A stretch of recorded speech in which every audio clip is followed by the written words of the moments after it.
Hola, buenas tardes. Voy a presentarte la flauta Sankyo 301, llaves abiertas en línea, terminado sostenido, pide sí, y luego lo voy a comparar con la flauta Powell, como me has pedido.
no se extienda tanto el video, ahí más o menos se puede apreciar las sonoridades entre una y otra flauta. Y bueno, disculpa los errores, pero estoy improvisado.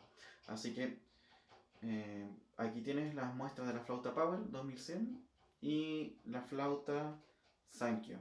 ¿Ya? Cualquier duda me avisa.